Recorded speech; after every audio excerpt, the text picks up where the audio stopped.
마가복음 16장 6절 그가 살아나셨고 여기 계시지 아니하리라 보라 그를 두었던 곳이니라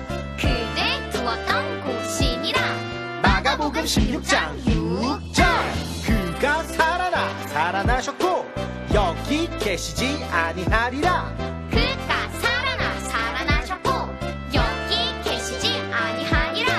보라 그를 두었던 곳이니라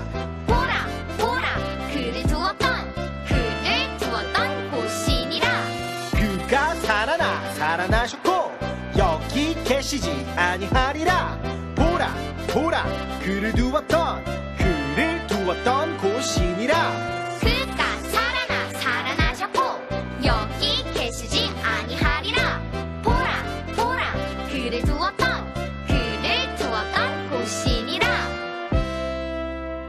여러분 안녕. 한 주간도 잘 지냈어요? 자, 오늘 굉장히 기쁜 날입니다. 어떤 날일까요? 바로 예수님께서 부활하신 부활절이에요. 자, 이 부활절에 우리가 함께 예수님께서 다시 부활하신 것을 축하하고 기뻐하고 같이 소망하며 나아가는 시간이 되기를 바랍니다. 자, 이제 말씀을 들어보도록 하겠습니다. 여러분은 예수님이 죽으시고 다시 사실 것이라는 이야기를 들으면 어떤 생각이 드는 것 같나요? 다른 이야기도 아니고 죽었다가 다시 살아났다는 이야기는 너무나도 허무맹랑하게 들릴 것 같아요. 사람이라면 죽음을 피할 수 없는 것이 당연한 이치니까요. 하지만 예수님의 부활은 역사적 사실이고 진실이에요. 예수님은 십자가에 달려 죽으시기 전에 여러 차례에 걸쳐서 제자들에게 자신이 죽은 뒤에 3일 만에 부활하실 것을 말씀하셨어요. 그리고 실제로 제자들은 죽으신 뒤 다시 살아나신 예수님을 만나게 되었습니다. 그 만남을 통하여 그들의 삶은 변하게 되었어요. 오늘 우리가 함께 시청할 홀리TV에서는 이 부활하신 예수님을 최초로 만났던 사람이 등장합니다. 영상을 통해 누구인지 확인해 볼게요.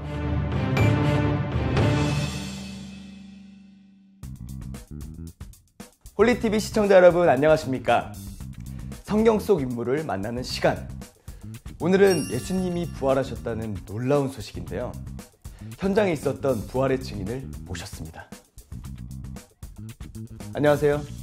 안녕하세요. 자기소개 한번 부탁드립니다.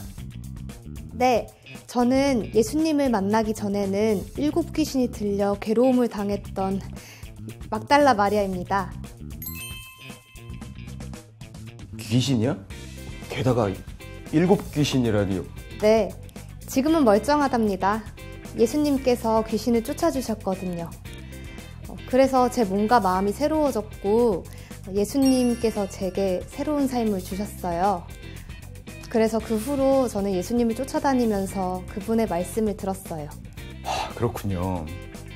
막달라 마리아께서는 예수님이 돌아가시고 난 3일 후에 무덤을 찾아가셨다고 되어 있는데 맞나요? 네, 맞아요.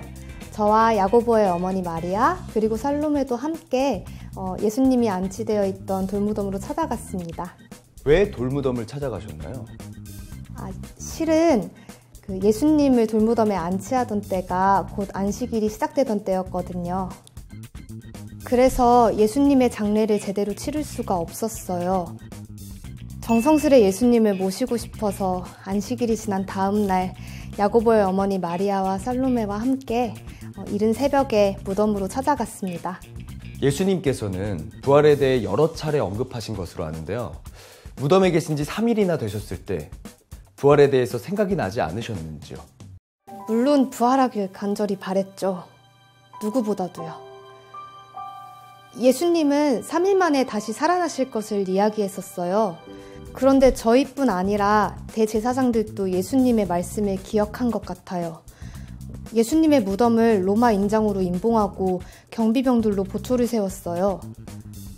그런데 예수님의 무덤을 찾아갔을 때 이상한 일이 벌어졌어요. 이상한 일이요? 처음 돌무덤에 도착했을 때 돌문을 지키고 있을 그 경비병들이 아무도 보이지 않더라고요. 게다가 돌무덤이 단단히 닫혀 있었는데 가봤을 땐 이미 돌문이 활짝 열려 있었어요. 그럼 예수님의 제자들이나 주변 사람들의 소행은 아니었을까요? 그들이 로마군들을 막 제압하고 돌문을 열었다거나. 아니요.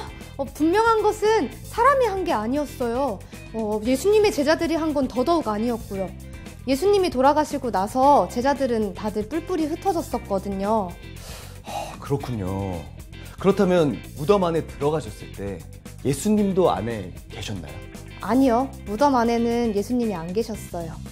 대신에 하얀 옷을 입은 청년이 있었는데 하나님이 보내신 천사 같았어요. 천사를 무덤에서 보셨다고요? 그렇다면 천사는 뭐라고 얘기하던가요? 제게 비어있는 무덤을 보여주시면서 예수님이 다시 살아나셨다고 이야기했어요. 그리고 가서 제자들과 베드로에게 예수님이 먼저 갈릴리로 가셨으니 전에 말씀하신 대로 너희도 거기로 가서 만나라고 전하라 했어요. 그러곤 천사는 사라졌어요.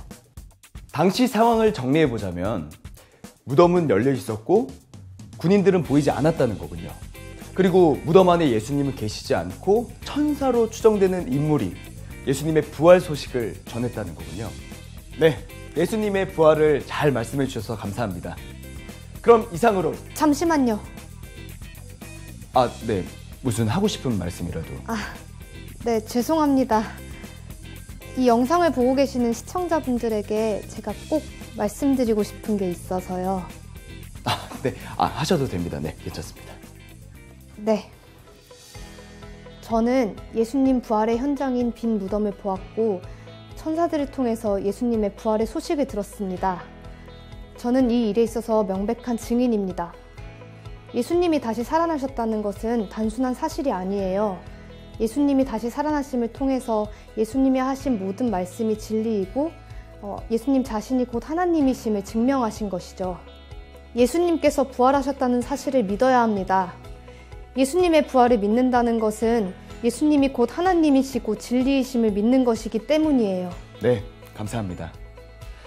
지금까지 예수님의 부활 현장을 직접 보고 경험한 증인 막달라 마리아님의 이야기를 들어봤습니다. 이젠 정말로 홀키TV 초대석을 마치겠습니다. 함께해 주신 여러분 감사드립니다. 예수님께서 십자가에 돌아가신 후에 예수님의 시신은 아마르대 요셉이 제공한 돌무덤에 안치되었어요. 예수님께서 돌무덤에 안치되신 지 사흘 후에 새벽에 예수님을 안치해 놓은 돌무덤으로 찾아갔던 3명의 여인이 있었습니다. 이 3명의 여인들 누굴까요? 막달라 마리아, 야고보의 어머니 마리아, 그리고 살로메였어요. 이 중 막달라 마리아가 오늘 홀키 초대석에 등장을 했는데요. 그녀는 예수님이 부활하신 현장을 직접 보았고 천사로부터 부활의 소식을 들었다고 합니다. 그런데 마리아가 처음부터 예수님이 부활하심을 확실하게 믿었나요? 그녀도 그 사실을 쉽게 받아들이기 어려웠어요. 그녀가 제자들과 사람들 앞에서 담대하게 예수님의 부활을 전하는 부활의 증인이 된 것은 부활하신 예수님을 직접 만난 후였어요. 예수님의 제자들은 어땠나요? 제자들은 예수님께서 죽으실 때 모두 다 도망치고 뿔뿔이 흩어졌어요. 예수님께서는 제자들에게 부활을 미리 예고해 주셨지만 제자들은 그 말씀을 기억하지 못했어요. 반면 예수님의 부활을 기억한 이들이 있었어요. 아이러니하게도 이 대제사장과 유대 지도자들이었어요. 그들은 예수님이 부활에 대해 말씀하셨던 것을 기억하고 예수님의 무덤을 단단히 봉하고 그 앞에 경비들까지 배치했습니다. 그러나 예수님께서는 죽음을 이기시고 굳게 막아놓았던 무덤에 돌을 여셨습니다. 흰 옷을 입은 청년이 예수님의 무덤을 찾아온 세 여인에게 전한 놀라운 소식이 바로 오늘 말씀 챈트의 말씀입니다. 함께 크게 외쳐볼까요? 그가 살아나셨고 여기 계시지 아니하니라. 보라, 그를 두었던 곳이니라. 흰 옷을 입은 청년은 바로 천사였어요. 여인들은 천사가 전하는 부활의 소식을 듣고 매우 놀라고 두려워했어요. 그랬지만 이후 예수님의 부활을 믿어 제자들에게 알렸고 이후 많은 사람들에게 부활의 소식을 전하게 되었어요. 만약 예수님이 부활하지 않으셨다면 어떻게 되셨을까요? 고린도전서 15장 14절에서 사도 바울은 그리스도께서 만일 다시 살아나지 못하였으면 우리가 전파하는 것도 헛것이요 너희 믿음도 헛것이며 라고 말합니다. 만약 예수님이 다시 살아나지 않으셨다면 부활하신다는 예수님의 말씀을 단순히 못 지켰다는 것이 아니에요. 예수님께서 부활하지 않으신다면 예수님이 하나님의 아들이시고 우리의 구원자 되심도 거짓이 되는 것이에요. 그렇게 된다면 우리가 믿는 모든 믿음도 헛것이 되는 거예요. 그렇기 때문에 우리들은 예수님의 부활을 믿고 부활의 증인으로 살아가야 합니다. 죄인인 우리가 받아야 할 죽음을 예수님께서 십자가에 달려 죽으심으로 대신 치르셨어요. 그리고 예수님께서는 죽음을 이기시고 부활하심으로 그분이 진실로 하나님의 아들이라는 것과 또 그분의 모든 말씀이 진리임을 드러내셨습니다. 예수님의 부활을 믿는 것이 곧 예수님이 하나님이심을 믿는 것이며 예수님의 말씀이 참된 진리임을 믿는 것이에요. 또한 성경은 예수님께서는 부활의 첫 열매가 되셨다고 말해요. 그분의 부활을 믿음으로 예수님 안에 있는 모든 사람들은 부활의 소망을 갖고 살아갈 수 있게 되었어요. 오늘 말씀을 통해 여러분 모두가 예수님의 부활을 분명하게 믿고 기쁨으로 찬양하게 되기를 원합니다. 그렇게 해서 그 믿음 안에서 부활과 영원한 생명의 소망을 갖고 살아가는 우리 아동부 유치부 친구들이 되기를 주님의 이름으로 축복합니다.